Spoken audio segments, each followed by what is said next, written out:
Assalamualaikum warahmatullahi wabarakatuh, teman-teman pembelajar yang saya banggakan, teman-teman mahasiswa yang saya banggakan. Kembali kita akan lanjutkan di pembelajaran kita tentang branding fundamental. Setelah pada sesi sebelumnya kita udah sampaikan tentang apa sih yang harus kita persiapkan untuk belajar di mata kuliah ini.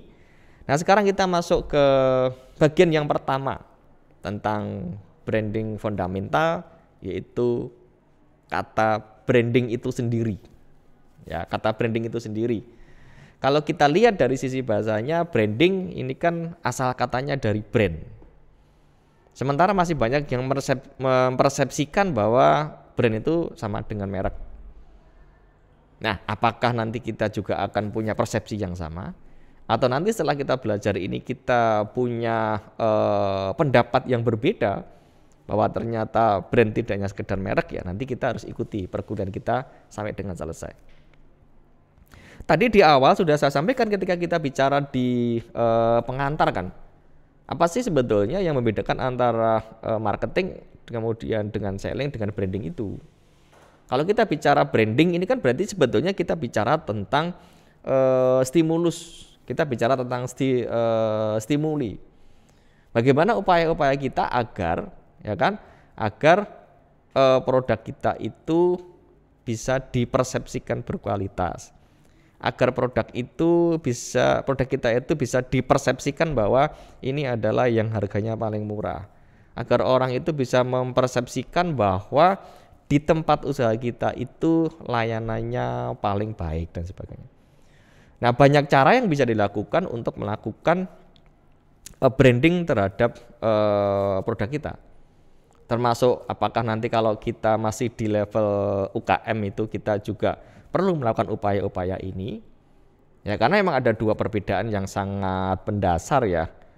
Bicara tentang brand dan bicara tentang branding yang dilakukan oleh UKM yang dilakukan oleh corporate. Karena jelas kalau corporate, keunggulan corporate itu kan dia punya modal gede. Asetnya juga gede, produknya juga banyak dan sebagainya. Sementara kalau di sisi yang lain, UKM itu kan juga kelemahannya dia kecil, sumber dayanya juga terbatas, modalnya juga terbatas. Tapi bukan berarti kemudian UKM itu nggak perlu brand, seperti itu. UKM juga perlu brand, tapi kita harus pintar-pintar menentukan upaya-upaya untuk membangun brand itu seperti apa. Harusnya disesuaikan dengan kemampuan, karena tidak semua upaya-upaya membangun brand itu yang harus berbiaya mahal. Kalau corporate kan jelas dia memang punya alokasi anggaran untuk membangun itu. Tapi UKM kan nggak punya. Karena kalau UKM ya harus benar-benar bisa memilih. Benar-benar bisa memilih strategi apa yang dilakukan untuk ngebangun brand ini. Ya kan? Nah, nanti akan kita bahas sampai ke situ. Kita lihat dulu branding itu apa. Nah, ini kan kalau secara konseptual kayak gini, kalau kita bicara tentang branding itu, ya. Tapi ini nggak perlu dihafal ya, nggak perlu dihafal. Nah, kalau kita bicara branding, berarti kan komponen yang pertama dari branding, versinya ini kan kita bicara tentang sebuah cerita, atau mungkin bisa kisah, atau mungkin bisa kata. Termasuk di dalamnya itu adalah positioning. Ini bagian yang pertama dari branding itu. Branding bisa kita lakukan, tadi kan branding kita bicara tentang stimulasi. Bagaimana kita melaksanakan atau memberikan stimulasi bisa dengan membuat cerita atau kisah, atau mungkin dengan kata-kata, atau mungkin dengan jingle, atau mungkin dengan aroma ya. Dengan aroma pun kan kita bisa membangun sebuah brand. Kalau kita masuk ke mall tertentu ada aroma khas roti apa, kalau kita datang ke stasiun ya kan kita mencium aroma khas roti misalkan dan sebagainya. Itu kan sebetulnya upaya-upaya untuk membangun brand dengan cara brandingnya dengan cara seperti itu, atau dengan kata-kata, atau mungkin dengan jingle, dengan lagu dan sebagainya. Nah, kemudian tadi termasuk di dalamnya adalah positioning, kemudian customer benefit, kemudian personality dan seterusnya. Ya kan? Atau secara garis besar bagaimana kita punya bentuk komunikasi. Apakah tadi melalui cerita, kisah, tagline, atau bahkan hanya sekedar logo dan sebagainya, itu merupakan bentuk komunikasi kita. Kalau kita kasih contoh McD ya, McD itu dia menggunakan bentuk komunikasi yang unggulannya itu adalah di logonya. Ya kan, logo M-nya itu benar-benar itu membedakan dengan yang lainnya. Karena kalau kita lihat gerai McD mungkin di gerai McD kota A, kota B sampai di seluruh dunia mungkin bisa berbeda-beda gerainya, outletnya. Tapi yang tidak boleh berbeda itu adalah logo M-nya itu. Berarti kan bentuk komunikasi. Sehingga orang yang tidak bisa membaca pun, anak-anak yang nggak bisa baca pun ketika lihat logo itu, oh dia akan ngerti bahwa ini adalah McD misalkan gitu. Ya bagaimana bentuk komunikasi itu? Kemudian antara pelanggan dan produknya dengan mengkombinasikan atau mengkombinasikan kan antara logo, voice, kemudian bahkan warna. Besok di pertemuan berikutnya kita akan kasih contoh misalkan perbedaan warna yang mendominasi antara Alfamart sama Indomart misalkan kan. Itu juga bisa merupakan salah satu bentuk brandingnya mereka untuk membangun brand dari usaha mereka. Warna apa yang mendominasi, apakah satu warna ataukah 3 warna, atau nanti warna itu dipecah jadi 3 dan seterusnya ya, atau mungkin dengan voice misalkan ya. Kalau teman-teman sering dengar voice tertentu, jingga tertentu, oh langsung image-nya, oh ini adalah produk es krim balls misalkan. Oh kalau dengar lagu ini berarti produknya susu murni nasional misalkan dan seterusnya. Ini kalau kita bicara tentang definisi konseptual, tapi kita sederhanakan seperti ini. Kalau kita bicara branding bisa kita lihat dari cerita, kisah, kata, bentuk komunikasi, ya kan, atau kombinasi di antara beberapa hal tersebut. Nah sekarang kita bicara ke tipe branding berdasarkan entitasnya. Ya kan tadi di awal udah kita sampaikan apakah kita akan melakukan branding itu di korporat kita. Ingat kalau memang kita mau bangun brandingnya itu di korporat ya benar-benar kita harus korporat. Jangan sampai kita itu sebetulnya sekarang posisinya adalah di UKM, tapi kita akan melakukan upaya-upaya branding di korporat. Ya berat. Kenapa berat? Karena kalau kita akan melakukan corporate branding itu kan butuh waktu yang lama, butuh energi yang banyak, dan juga butuh anggaran yang banyak juga. Sementara kalau kita masih di levelnya UKM itu ya sangat berbeda. UKM itu kan fleksibel, UKM itu kan kecil, modalnya kan terbatas. Ya, saya kasih ilustrasi misalkan kalau kita sekarang sebagai pelaku bisnis di levelnya UKM, kan kita masih sering gonta-ganti. Saya kasih contoh kalau hari ini saya jual bakso kan, Kemudian tiba-tiba besok ada pesanan soto misalkan, 1000 mangkok. Ya pasti saya iyakan, saya akan berusaha gimana agar saya bisa buat soto itu sehingga bisa berubah-ubah.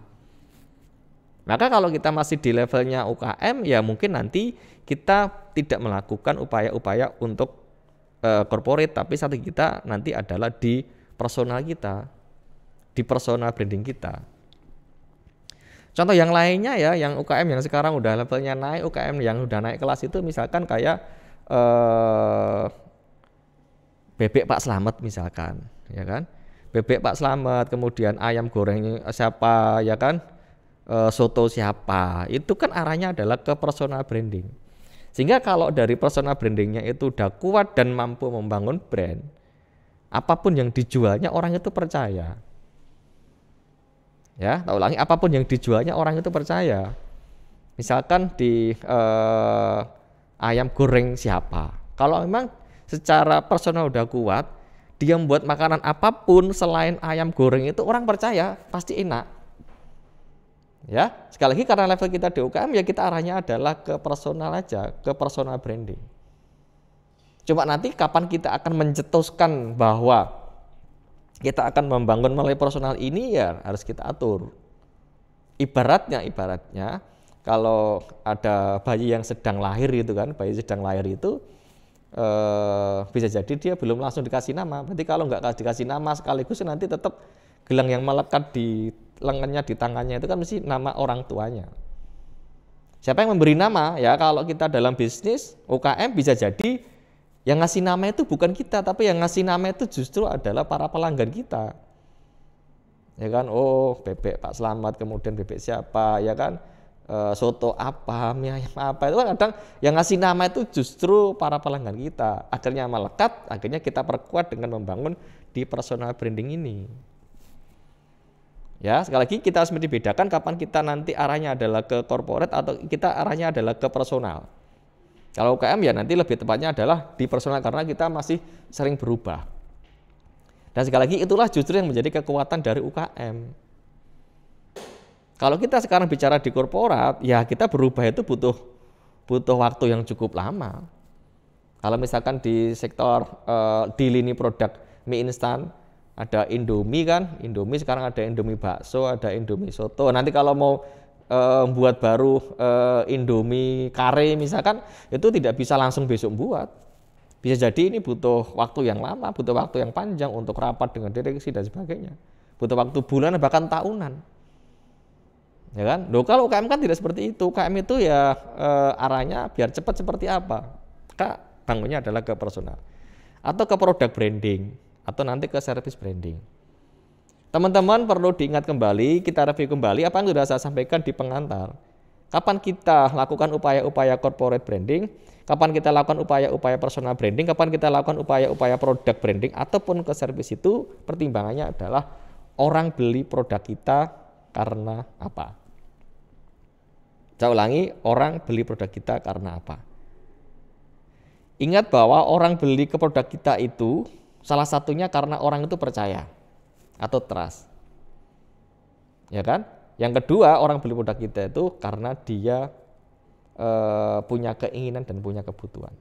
Kalau dua ini dipenuhi, ya, orang beli ke kita karena satu percaya, dua karena dia punya keinginan, langsung ada eksekusi di situ. Kenapa? Karena ketika orang itu sebetulnya ada kebutuhan, ada keinginan, tapi nggak percaya dengan kita, ya nggak mungkin dia akan melakukan penentuan bahwa produk kita lah yang akan dibeli. Contohnya yang sangat simpel, misalnya saya saya pengen ibadah umroh misalnya. Sementara yang nawari umroh saya itu adalah First, misalkan PT First, yang mungkin semua orang kenal, ini pernah ada masalah. Ya kan?